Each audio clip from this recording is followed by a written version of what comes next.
पूरे विश्व में परसों यानी 24 मार्च को वर्ल्ड टीबी डे मनाया जाता है।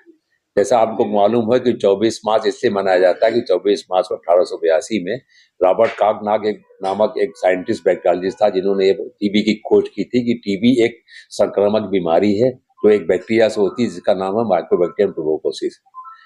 इसका मेन उद्देश्य है वर्ल्ड टीबी मनाने का कि टीबी के बारे में पब्लिक को पता लगाना, मासेस को बताना कि टीबी क्या है और इसका क्या रोकथाम है, इसका क्या इलाज है, क्या इसके लक्षण है।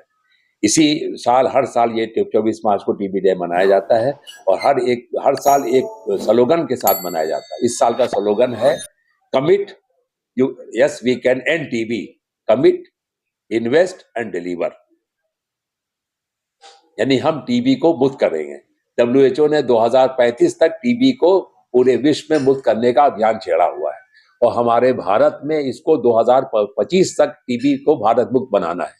इसी उद्देश्य से हर साल टीबी डे जो है 24 मार्च को मनाया जाता है कि कैसे इसको खत्म करने के लिए किस तरह से आगे बढ़े और कैसे इसको हमेशा के लिए खत्म किया जाए। क्योंकि टीबी एक संक्रामक बीमारी है और इसके जो कॉमन लक्षण हैं वो खांसी आना, खांसी के साथ बलगम आना और बलगम के साथ सांस फूलना, बुखार रहना, वजन का कम होना, भूख का ना लगना, इसके कॉमन लक्षण है। देखा गया है कि मरीज टीबी का जो मरीज है, जहां उसके टीबी के लक्षण कम हो गए, जैसे खांसी कम हो गई, बुखार कम हो गई, तो इस अपना इलाज बंद कर देता है। क्योंकि टीबी का इलाज जो है कम से कम 6 महीने का है। अभी तक टीबी का इलाज 6 महीने से कम नहीं हुआ था, लेकिन 2024 में WHO ने एक 40 साल के बाद नया रेजिमेंट दिया है टीबी का। उसमें अब टीबी का इलाज 6 महीने से घटकर 4 महीना हो गया है। 4 महीने में हम लोग टीबी के इलाज से मरीज को टीबी से मुक्त बना सकते हैं। क्योंकि अभी जो इसमें 4 महीने में जो रेजिमेंट है, उसमें एक दवा है रिफापेंटिन। इसमें 4 दवाएं देते हैं, रिफापेंटिन, आयनेज, मॉक्सिफ्लॉक्सासिन और पाइरोजेनामाइड।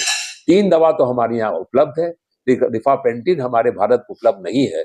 तो अभी भारत में तो ये रेजिमेंट लागू नहीं होगा, इसमें टाइम लग सकता है, लेकिन बाकी ATS ने और CDC ने इसको मान लिया है और अपने यहाँ 4 महीने का ट्रीटमेंट देने लगे हैं। उससे उम्मीद करते हैं कि जब ट्रीटमेंट कम हो जाएगा तो हो सकता है मरीज अपना टीबी का इलाज पूरा करे।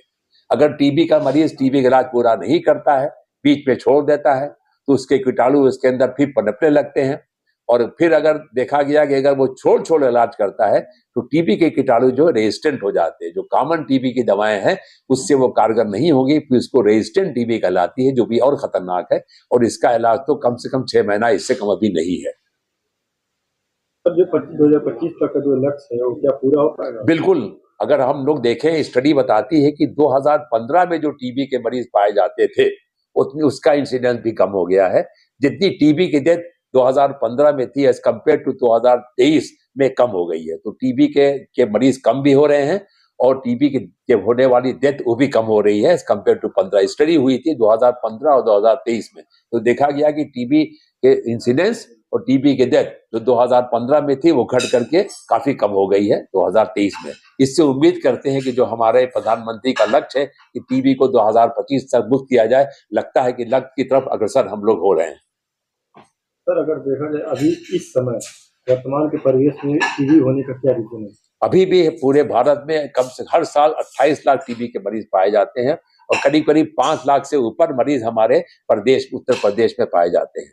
अभी भी टीबी के मरीज हैं, लेकिन हम लोग उम्मीद करते हैं क्योंकि टीबी का इलाज सरकार 6 महीने का जो इलाज है पूरा निःशुल्क दे रही है, जांच भी निःशुल्क कर रही है और साथ में पौष्टिक आहार के लिए भी 6 महीने में 1000 के हिसाब से 6000 रुपया भी हर मरीजों को निःशुल्क हर मरीज बांट रही है।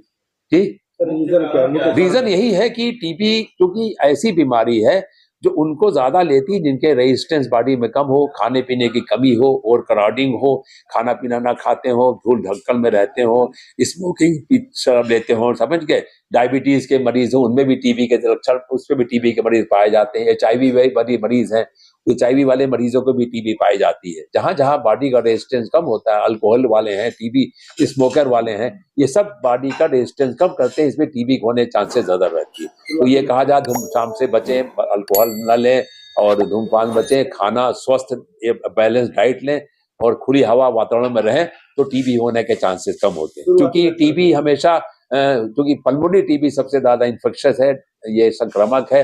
मरीज जब भी खांसता है, बोलता है, तो टीबी के कीटाणु उसके मुंह से निकलते हैं, सांस से निकलते हैं। आसपास के अगर पब्लिक बैठी हुई है तो उसमें जा सकते हैं और उसके सांस के जरिए भी उसके फेफड़े में पहुंच सकते हैं और उसका रेजिस्टेंस किसी वजह से कम होगा तो टीबी के कीटाणु पनप जाएंगे।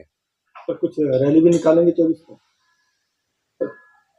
24 में क्या कुछ अवेयरनेस के लिए कुछ रैली वगैरह भी निकालेंगे? हाँ, रैली की बात चल रही है कि हम लोग रैली भी 24 तारीख को निकालेंगे, जिससे कम से कम मरीजों को टीबी के बारे में मालूम हो कि टीबी क्या है और कैसे इससे बचा जाए और कैसे इसकी रोकथाम की जाए।